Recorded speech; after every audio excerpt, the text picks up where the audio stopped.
Who doesn't love throwing a good blue shell at your friends? Am I right, guys? Am I right? Oh, my friends just left me. Well, I find it very empowering, honestly. I love throwing a good blue shell at friends, especially when we're in first place, because it makes me feel so evil when I destroy their hopes and dreams. But you know what?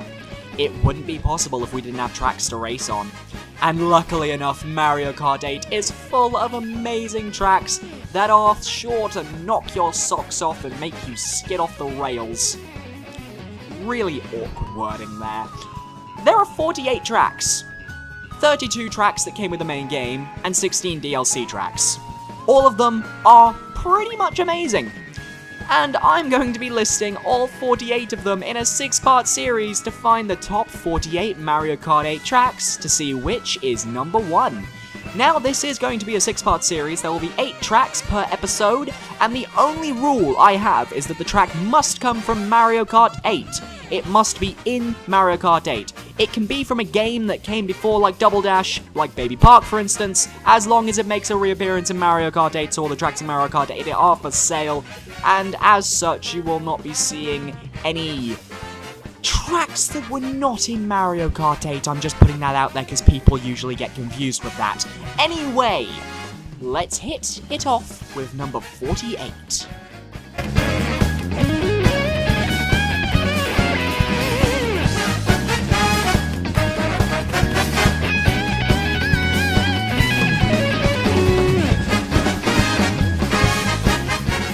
Controversy, controversy, I love you, but I hate Toad's Turnpike.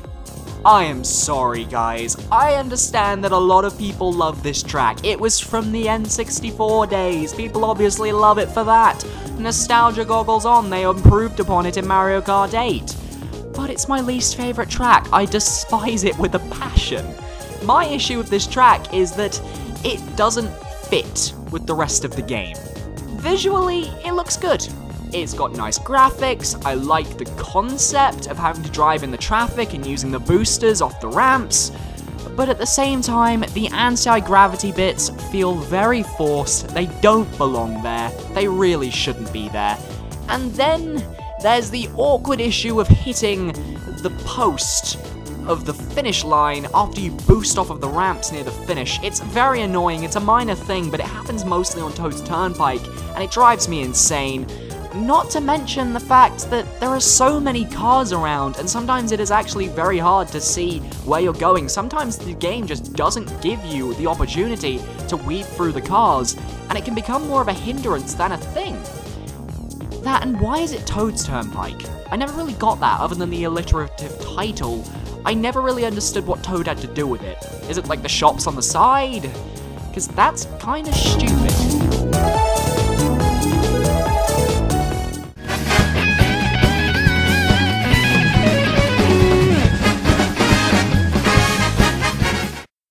I do like this course.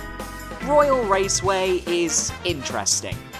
It's by far one of my least favorite courses in the game, but only because I just don't find it that interesting. It's a pretty bland course. It's just a couple of turns and one jump off a bridge. That's it. I mean, it's got nice aesthetics, the drifting's nice, it plays great on 200cc, I really enjoy it, but it's just bland compared to all the concepts that the other courses are bringing in. The only reason I put this above Toad's Turnpike is because I just despise Toad's Turnpike for my own personal reasons, whereas this course is only bad for the simple reason that it is bland and very, very pink. There is way too much magenta. Someone turned up the sepia color. Whew. Honestly though, it's not a bad course. It's pretty fun. It's just not that interesting, is all.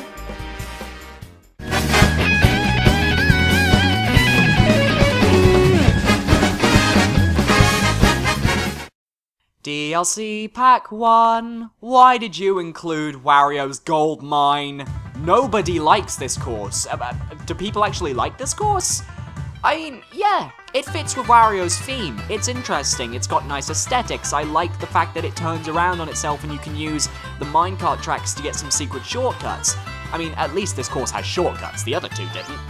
But at the same time, Wario's Goldmine is a bit on the confusing side. The thing I liked about it in the Wii version was that you could actually bounce off of the walls, and you could do the thing where you're kind of like on a skateboard, and you kind of like go up in the air and you boost back down, but on a kart obviously.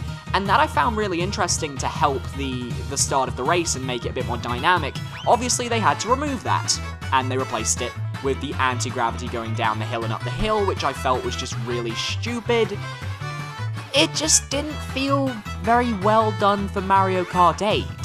I think the Wii version was much better, and I feel they could have added a bit more in order to make it play better on Mario Kart 8. However, it does complement drifting pretty well, especially towards the end, so I guess there's bonus points there.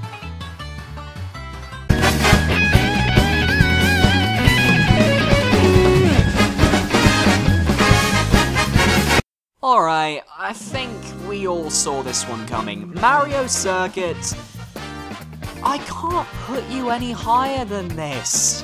I mean, the thing is, in every game, there is that one Mario level that is just really easy, it's a beginner level, it's not meant to be taken seriously.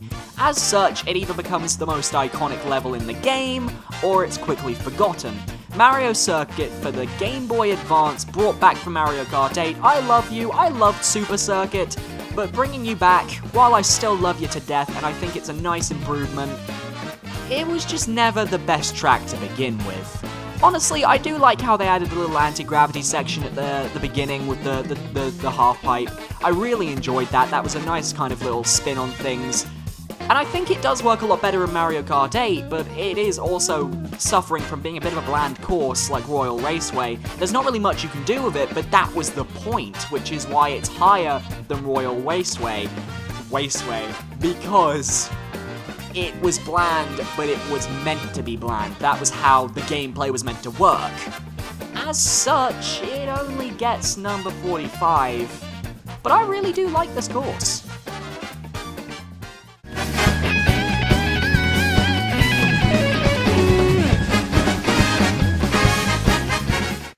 Remember what I said about Mario Kart having those beginner levels that people always find memorable for weird reasons? Donut Plains is one of them. I don't like Donut Plains that much. I think it got a nice hefty graphical overhaul that looks kind of beautiful on the Mario Kart 8's engine. I think the added water and all of the different fields, the mud, the Monty Moles, I think it's really interesting. However, my main issue from this course comes from the fact that you don't get an item box after the second one until you redo the course all over again. It's pretty painful when you're in last place and you get a crappy item from the second box and you just can't get back to where you're meant to be. It's painful, and it certainly is a bit unfair towards those people that are newer to the game. As such, I'm putting it very low on the list because I just don't think it's a fair course. Other than that, I mean, it's an interesting course, and it definitely provides a way of showing a player's skill without the whole item fiasco, which is obviously a good way of measuring how good a player is.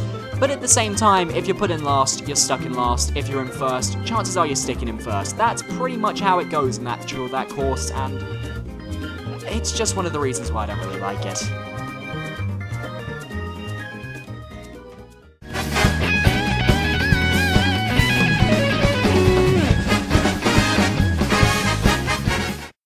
Of course, I can't have Mario Circuit without Mario Stadium, because Mario Stadium is pretty much just a mishmash of what Mario Circuit was. It even includes the half-pipe. The same half-pipe is pretty much there again, just with a few more extra turns and a few more boosters, and that one little section with the pipes that you can boost through for a shortcut at the very end. I think it's a lot more dynamic than Mario Circuit. It works a lot better. Obviously, it was made with Mario Kart 8 in mind, so it is literally the perfect beginner course. It manages to teach you everything you need to know about drifting, about the boosters, about anti-gravity. I really enjoy the course. I think it's pretty interesting, but I don't think it fits Mario very well.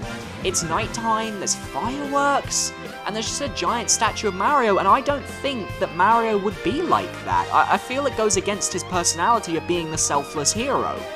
As such, while I enjoy the course, and I find the course incredibly fun to play on, It is bland, and it just doesn't really fit the subject. But other than that, I really enjoyed it.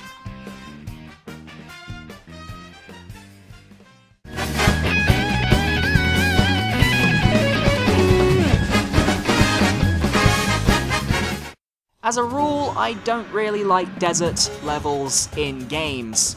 I find them very dreary, I find them very boring. Same thing can be said for me about Dry Desert. It's a desert level, it's got desert ruins, it's got your typical oasis, the typical sand pool, it's got the pillars, it's got the pokies. But honestly, it's just... what's the word? Dry. As bad as that sounds, it is a very dry course. It's not too pretty to look at until you get to the oasis part, and as soon as you get away from the oasis part, you're wishing you were back there, because the water is the only good thing about that course. Everything else looks downright ugly. Yellows, lots and lots of yellows, not a good mix. I do not like the color yellow when it's mixed around like that and there's nothing else. I think the course is a bit ugly. It plays well, it's got some nice hazards, and I especially like the whirlpool in the middle where you have to actually go around it, or there's that one unfortunate fool that actually drives through it thinking that you will get through it and you don't. But it's a bit of a mishmash, and it feels more like a stereotype if anything. I do enjoy the course, of course. I mean, it's gotta be a decent course since it is above at least 6 other courses, so I had to enjoy it in some way. It's just deserts. I don't like deserts. That's all, guys.